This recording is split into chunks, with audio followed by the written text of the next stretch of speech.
할렐루야. 사랑하는 성도 여러분, 한 주간 동안 평안하셨습니까? 우한 폐렴으로 인해서 국내외적으로 많은 걱정들이 있습니다.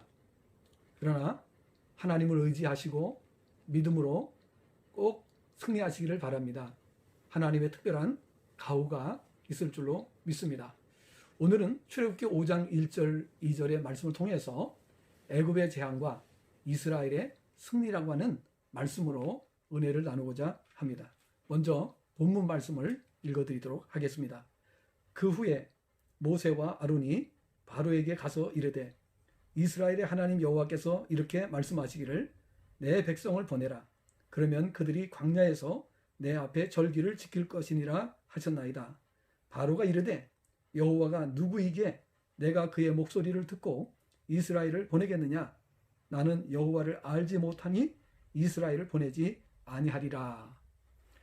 오늘 이 말씀을 우리가 보면서 정말 인간의 교만이 얼마나 무지한 것인가 하는 것을 깨닫게 됩니다. 물론 하나님을 알지 못하는 사람들에게는 하나님이 누구냐, 하나님이 계시냐, 하나님을 보았느냐고 이렇게 반문할 수도 있을 것입니다. 그래서 성경은 말씀하고 있습니다. 하나님의 나라는 말에 있지 아니하고 오직 능력에 있다고 말씀하신 이유가 말씀만 가지고 사람들이 하나님의 뜻을 제대로 알 수 없기 때문에 하나님께서는 많은 능력으로 역사하신다는 것을 성경은 보여주고 있습니다. 자, 오늘 우리는 인간의 교만이 얼마나 위험하고 무서운 것인지에 대해서 같이 교훈을 받도록 하겠습니다. 뿐만 아니라 하나님의 백성들이 어떻게 이 세상에서 승리하는 삶을 살 수 있는지에 대해서 교훈 받도록 하겠습니다. 교만은 재앙을 부릅니다. 지금부터 약 3,500년 전에 지금도 존재하고 있는 애굽 곧 이집트에서는 왕을 바로 곧 파르오 혹은 헬라어로는 파라오라고 이렇게 불렀습니다. 역사 속에 파르오는 170여 명으로 이 명칭은 애굽 왕의 일반적인 호칭이기도 했습니다. 그러나 당시 파르오란 인간 교만의 상징과도 같은 호칭이 되었는데, 왜냐하면 파르오는 자칭 타칭 신과 같은 존재로 여겼기 때문입니다. 그러다 보니 파르오는 그 어느 누구의 말도 듣지 않을 뿐 아니라 신의 명령도 듣지 않을 정도로 교만이 크게 달하게 되었습니다. 거의 대부분의 파르오들이 그토록 교만했는데, 오늘 본문 읽어드린 말씀 출애굽기 5장 1절과 2절 말씀을 보면 모세와 아론이 하나님의 명령을 받고 찾아갔을 때에 파르오는 아멘 호텝 2세였습니다. 그는 모세와 아론을 통해 전달되어진 하나님의 명령을 듣고도 전혀 들으려 하지 않은 것을 볼 수 있습니다. 모세와 아론은 바로에게 가서 이렇게 하나님의 말씀을 전합니다. 이스라엘 하나님 여호와께서 이렇게 말씀하시기를 내 백성을 보내라. 그러면 그들이 광야에서 내 앞에 절기를 지킬 것이니라 하셨나이다. 이렇게 말하자 바로는 말하기를 여호와가 누구이기에 내가 그의 목소리를 듣고 이스라엘을 보내겠느냐? 나는 여호와를 알지 못하니 이스라엘을 보내지 아니하리라 대답을 했습니다. 자, 이것은 인간의 교만에서 비롯되는 말입니다. 물론 하나님을 알지 못했기 때문에 그렇게 말할 수도 있다고 할 수 있습니다. 자, 이러한 교만은 대부분의 파르오가 그랬지만 특히 본문에 등장하는 아메로텍 2세는 하나님의 말씀을 이런지하에 거절함은 물론 끝까지 하나님의 명령을 거부하다가 10가지 재앙을 만난 장본인으로 결국 그의 교만은 애굽 나라 전체를 초토화되게 하는 불행한 결과를 낳고 말았습니다. 마침내 애굽은 돌이킬 수 없는 파국의 길을 걷고야 말았습니다. 본문이 우리에게 주는 교훈은 인간이 교만해서 돌이키지 않으면 결국은 멸망에 이를 수밖에 없다는 사실을 보여줍니다. 반면 이스라엘 백성은 어떠합니까? 이스라엘 백성은 하나님의 선택을 받은 민족입니다. 하나님께서는 그들이 잘못을 범할 때에 징계를 하셨고 징계를 당할 때마다 돌이키는 모습을 보였습니다. 이스라엘 백성이 살아남을 수 있는 유일한 길은 겸손해짐으로 돌이켜 순종하는 길뿐이었습니다. 그렇습니다. 당시 애굽은 이스라엘을 노예로 삼고 그들에게 무섭게 노역을 시키는 나라였습니다. 그런 힘 있는 나라가 무너지게 된 원인은 그들이 세상을 창조하시고 주관하시는 하나님을 모르고 교만한 데서 비롯된 것입니다. 지금까지의 역사, 세계 역사를 보면 세계를 지배했던 제국들이 있었습니다. 이 제국들은 지금 역사 속에서 흔적도 없이 사라져버리고 말았습니다.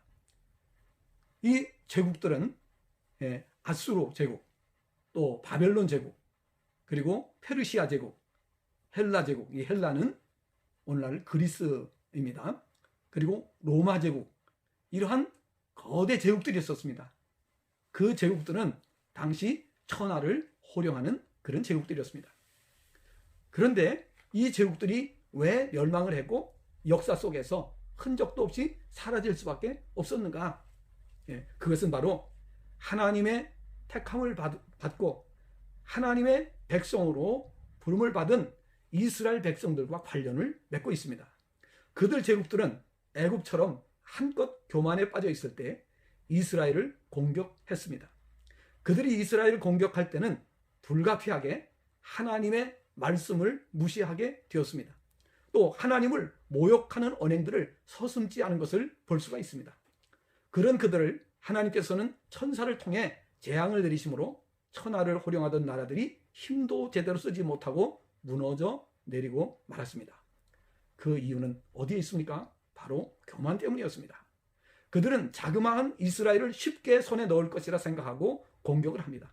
그러나 이스라엘 백성이 하나님을 의지하기만 하면 하나님께서는 그들을 도우셔서 항상 이기게 해주심으로 역사 속에 많은 우여곡절이 있긴 했지만 이스라엘은 현재까지 존재하고 있습니다.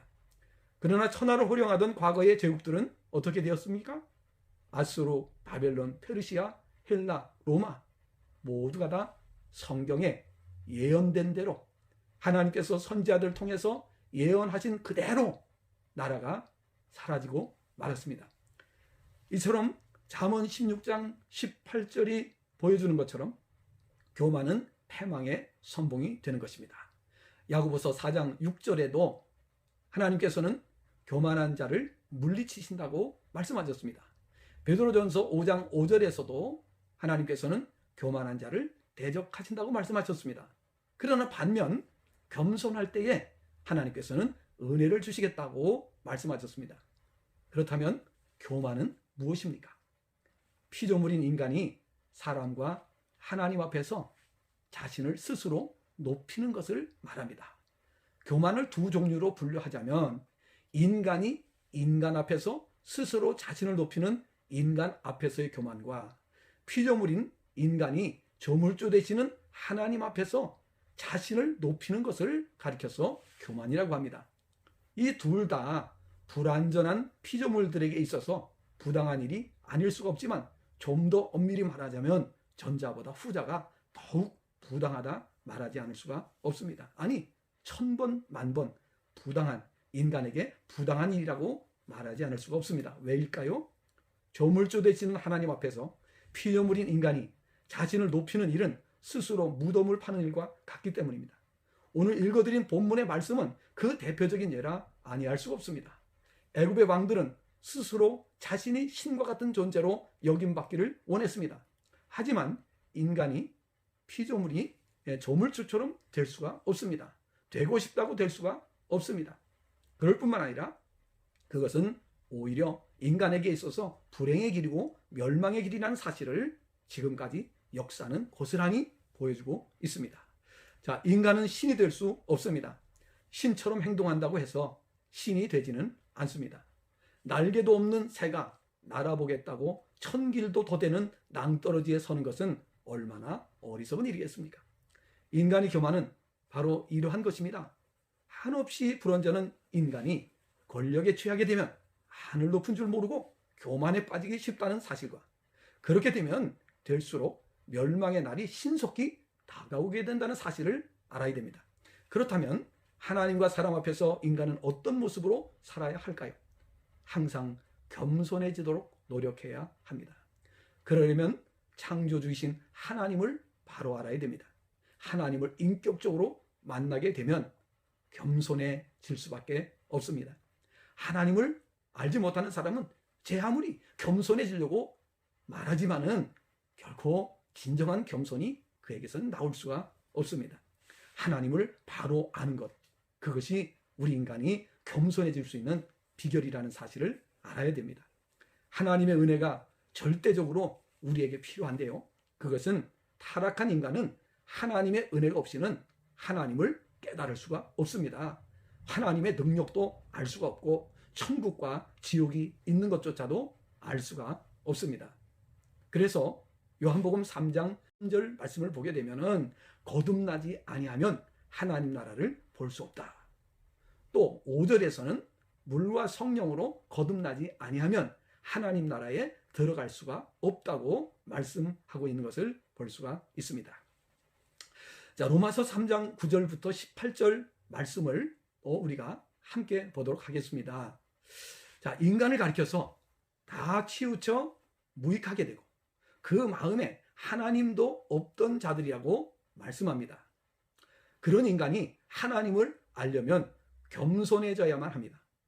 타락한 죄인, 무익하게 된 죄인, 하나님의 은혜가 임하지 않으면 한낱 쓸모없는 인간에 지나지 않는 죄인임을 알고 겸손히 하나님 앞으로 나와 은혜를 구하는 길만이 살 길임을 알아야 합니다.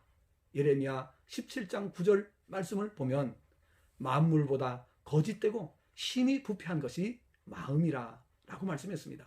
우리 인간은 타락한 죄인입니다. 타락한 본성이 있습니다. 하나님의 은혜가 임할 때, 성령이 임하실 때에만 우리의 마음이 변화가 될 수가 있습니다. 그리고 영적인 눈이 열리고 영적인 귀가 열리게 됩니다. 영적인 마음을 갖게 됩니다.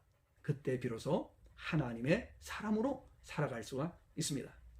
다음번에는 우리가 거듭난 삶을 어떻게 살 수 있는지, 거듭난 삶이 구체적으로 무엇인가에 대해서 시청각적으로 좀 이렇게 말씀을 전해드리도록 하겠습니다.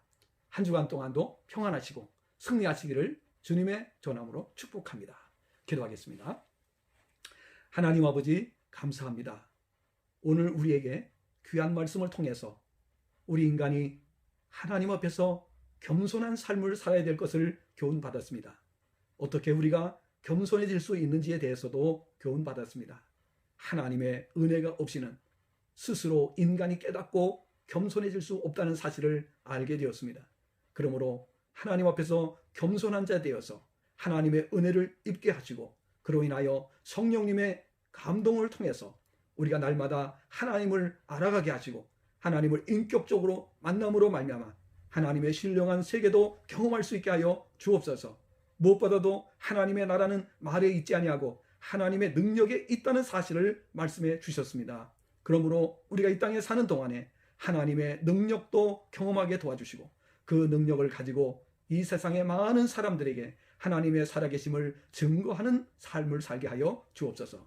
한 주간 동안도 우리 모든 성도님들에게 평안을 주시고 모든 가정을 지켜주시고 직장과 사업장과 학업과 모든 삶에 하나님의 풍성한 은혜를 허락하여 주옵소서. 예수님의 이름으로 축복하며 기도드리옵나이다.